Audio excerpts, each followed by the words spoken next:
Eyes are still on the Middle East, on ISIS or the Islamic State, ISIL, whatever we're going to end up calling it. But it's the attempt on the part of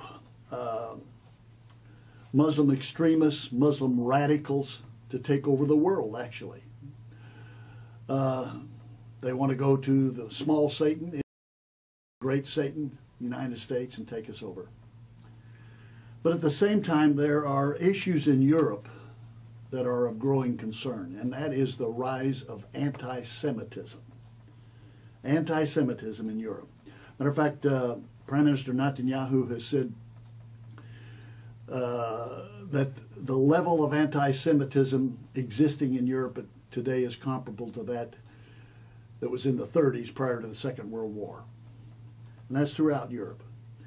And it's largely, but not exclusively, largely in the places where there's been a large immigration of Muslims. France, for example, has the largest concentration of Jews in Europe. It has the largest concentration of Muslims.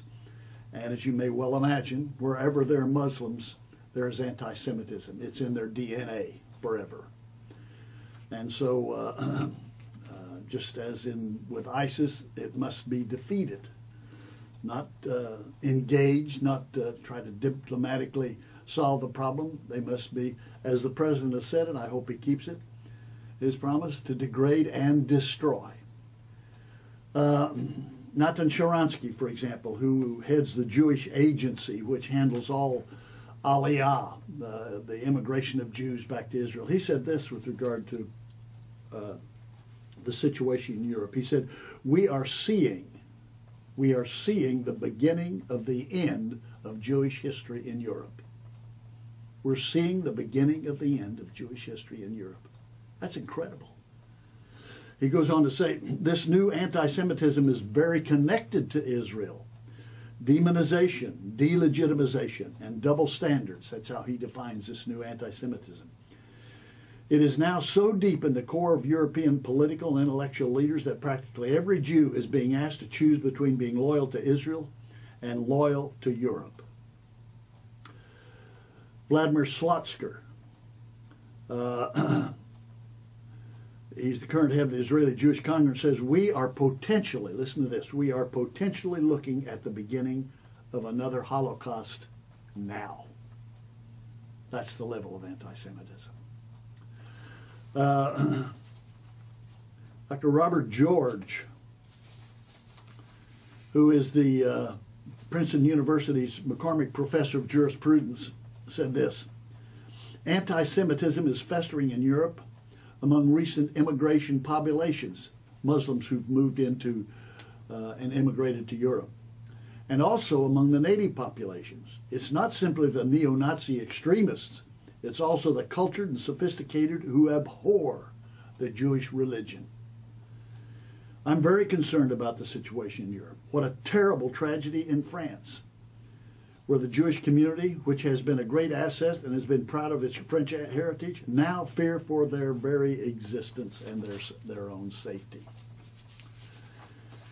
And not to be outdone, I should remind you that even here in the United States, particularly in some of our most prestigious universities, in the humanities department, the political science department, anti-Semitism is on the rise. And in case you didn't notice it, the Brooklyn Jewish-born CEO and founder of Starbucks, yes, of Starbucks, recently denounced as, quote, unequivocally false any claims that the company and its founders support Israel financially. That's a Jew saying we don't support Israel financially and wanting all the customers at Starbucks to know that. So I think from a biblical standpoint, we can say indeed it's going to get worse. And what should we expect? What should we expect from God?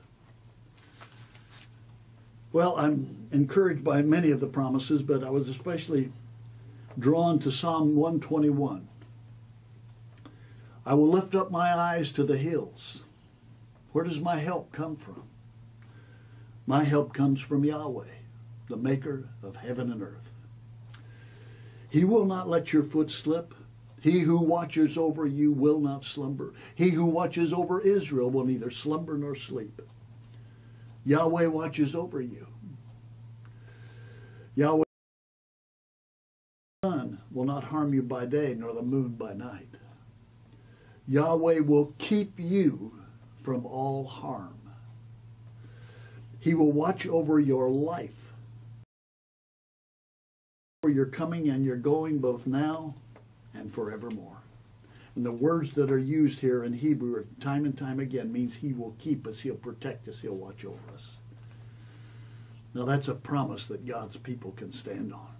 The followers of Yahweh, those who believe in Yeshua, Jesus as the Messiah, stand on it.